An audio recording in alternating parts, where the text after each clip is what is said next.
Welcome to Padma's video. இன்னைக்கு நம்ம instant recipe தாங்க பார்க்க போறோம்.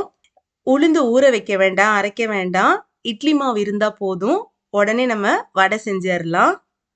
அது மாதிரி பருப்பு வேக வைக்க வேண்டாம். இட்லி மாவு இருந்துச்சுன்னா உடனே நம்ம ஒரு சாம்பார் பண்ணி இட்லி தோசைக்கு தொட்டுக்கலாம். மரவள்ளிக்கிழங்கு தோசை செய்யணும்னா அரிசி ஊற வச்சு அரைக்க வேண்டாம். இட்லி மாவு இருந்துச்சுன்னா உடனே செஞ்சிடலாம்.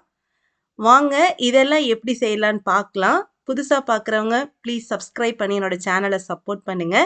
பிடிச்சிருந்துச்சுன்னா ஒரு லைக் போட்டுருங்க. வாங்க வீடியோக்குள்ள போகலாம்.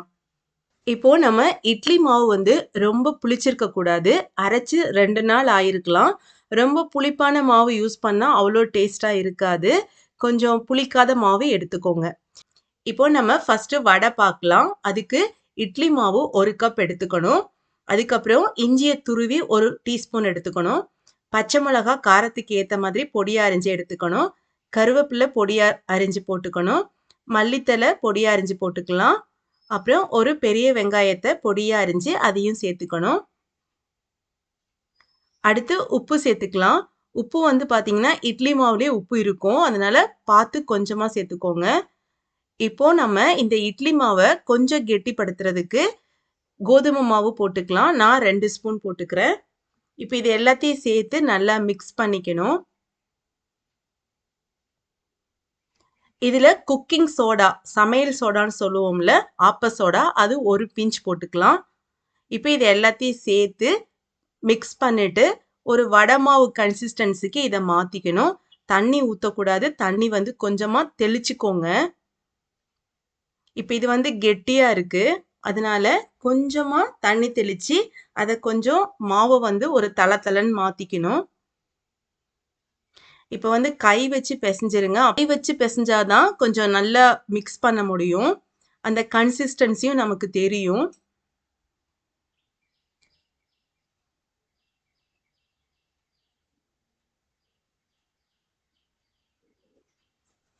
இந்த மாதிரி கொஞ்சம் சாஃப்டா இருக்கணும். கொஞ்சம் கெட்டியா இருக்கக்கூடாது. மாவு கொஞ்சம் லூஸா சாஃப்டா இருக்கணும். இப்போ மாவு ரெடி ஆயிடுச்சு. இப்போ நம்ம அடுப்புல எண்ணெயை காய வச்சுட்டு கொஞ்சம் மீடியம் ஃப்ளேம்ல வச்சுக்கணும். இந்த மாதிரி வடையா தட்டி போட்டுறணும். நினைச்ச உடனே ஈஸியா செஞ்சிட முடியும். நீங்களும் இந்த மெத்தட்ல ட்ரை பண்ணி பாருங்க. உங்களுக்கு இந்த வடை செய்யற மெத்தட் பிடிச்சிருந்துச்சுன்னா ஒரு லைக் போட்டுருங்க.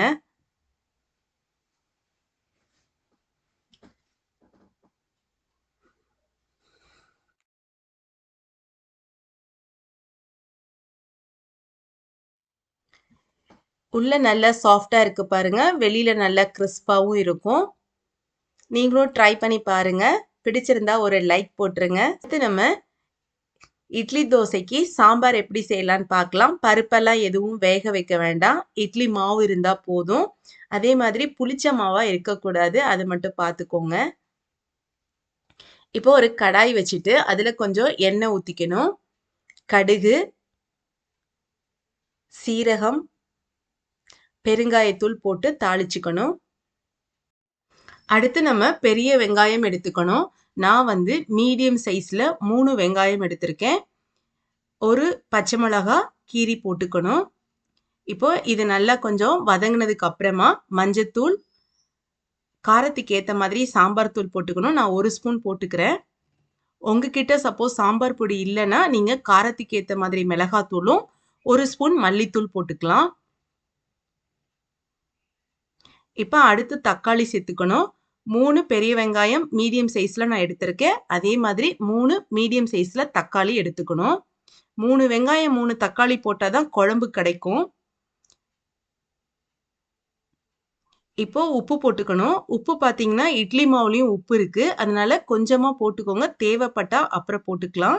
இப்போ கொஞ்சமா தண்ணி ஊத்தி இந்த தக்காளி வேக வைக்கலாம். நிறைய தண்ணி ஊற்ற வேண்டாம். இந்த தக்காளி மசிஞ்சு வேகிறதுக்காக கொஞ்சமா தண்ணி ஊத்திட்டு மூடி வச்சிடணும். இப்ப தக்காளிலாம் நல்லா மசிஞ்சிருச்சு. இப்ப நம்ம இட்லி மாவு எடுத்துக்கலாம். இட்லி மாவு ஃப்ரெஷ்ஷா இருந்தா நல்ல ருசியா இருக்கும். கொஞ்சம் புளிச்சு போயிருந்துச்சுன்னா இதுல ஆட் பண்ணாதீங்க. இப்போ நம்ம ஃப்ரிட்ஜில் வைக்கிறதுனால ஒரு 2 நாள் இட்லி மாவு யூஸ் பண்ணலாம். ரொம்ப புளிச்ச மாவு யூஸ் பண்ண வேண்டாம். இப்போ இது எவ்வளோ எடுக்கணும்னா, 1 வெங்காயம் 1 தக்காளி எடுத்தீங்கன்னா 1 கரண்டி மாவு சேர்த்துக்கலாம். இப்போ நம்ம 3 வெங்காயம் 3 தக்காளி எடுத்திருக்கோம். அப்போ 3 கரண்டி மாவு சேர்த்துக்கணும். இப்போ கொஞ்சம் தண்ணி ஊற்றி இதை கொதிக்க வைக்கணும். இட்லி மாவு போட்டிருக்கிறதுனால திக்காயிரும் குழம்பு. அதனால நல்லாவே நீங்கள் தண்ணி ஊற்றி கொதிக்க வைக்கணும். ஏன்னா நமக்கு கொதிக்கணும். அப்போ வந்து திக்காக இருந்தால் அடி பிடிச்சிரும். கொஞ்சம் தண்ணியாக கலக்கி வச்சிட்டிங்கன்னா கொதிக்கிறதுக்கு ஈஸியாக இருக்கும். இப்போ நம்ம மூடி போட்டு மூடி வச்சிடலாம். அடுப்பை கொஞ்சம் மீடியம் ஃப்ளேமில் வச்சிருங்க. நல்லா கொதிக்கட்டும். இப்போ நல்லா கொதிச்சிருச்சு. எவ்வளோ திக்காக இருக்குது பாருங்க, கொல கொலன்னு. அதனால தான் தண்ணியாக கரைச்சி கொதிக்க வைக்கணும்னு சொன்னேன். நீங்கள் திக்காக கரைச்சி கொதிக்க வச்சிங்கன்னா அடி பிடிச்சிரும். இப்போ ரெடி ஆயிடுச்சு. நம்ம கருவேப்பிலை கொத்தமல்லிலாம் சேர்த்துக்கலாம். கரண்ட் போயிடுச்சு, சட்னி அரைக்க முடியல, பருப்பு வேக வச்சு சாம்பார் வைக்க லேட் ஆகும்னா டக்குன்னு இந்த மாதிரி செஞ்சிட முடியும். இட்லி, தோசை, பொங்கல் எல்லாத்துக்குமே ரொம்ப டேஸ்ட்டாக இருக்கும். நீங்களும் ட்ரை பண்ணி பாருங்கள். உங்களுக்கு பிடிச்சிருந்துச்சுன்னா ஒரு லைக் போட்டுருங்க. அடுத்து நம்ம மரவள்ளிக்கிழங்கு தோசையை இன்ஸ்டண்ட்டாக எப்படி பண்ணலான்னு பார்க்கலாம். இந்த சைஸில் ஒரு மரவள்ளிக்கிழங்கு எடுத்துக்கிட்டேன். இப்போ இதை வந்து நம்ம தோல் சீவிட்டு இந்த மாதிரி சீவி வச்சுக்கலாம். நீங்கள் வந்து அரிஞ்சும் வச்சுக்கலாம். நம்ம மிக்சியில் அரைக்கிறதுக்கு ஈஸியாக இருக்குங்கிறதுக்காக நான் இது மாதிரி மெலிசாக சீவிக்கிறேன்.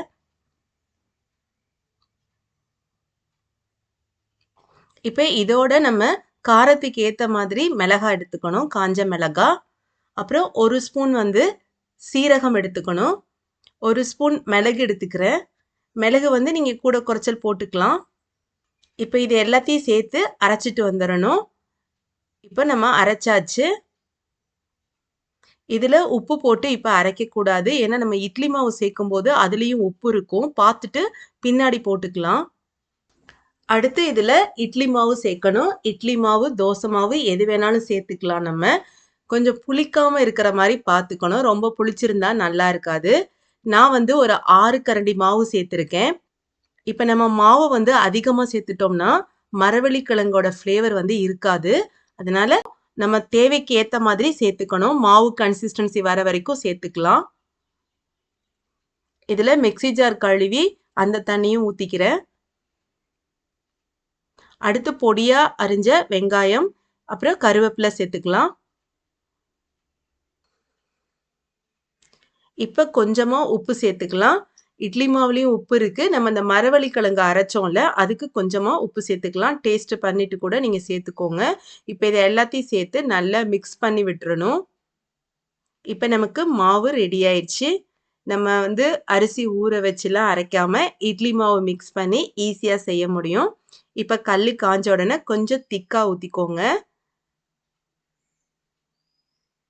சுற்றி எண்ணெய் விட்டுக்கலாம்.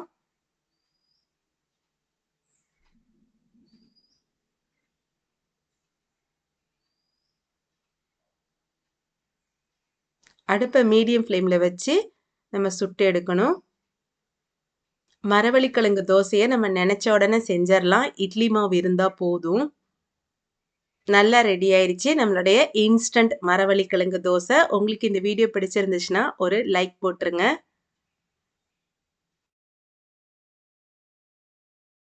உங்களுக்கு இந்த இன்ஸ்டன்ட் ரெசிபிலாம் பிடிச்சிருந்துச்சுன்னா லைக் பண்ணுங்கள், ஷேர் பண்ணுங்கள், கமெண்ட் பண்ணுங்கள். புதுசாக பார்க்குறவங்க ப்ளீஸ் சப்ஸ்கிரைப் பண்ணி என்னோட சேனலை சப்போர்ட் பண்ணுங்கள். தேங்க்ஸ் ஃபார் வாட்சிங்.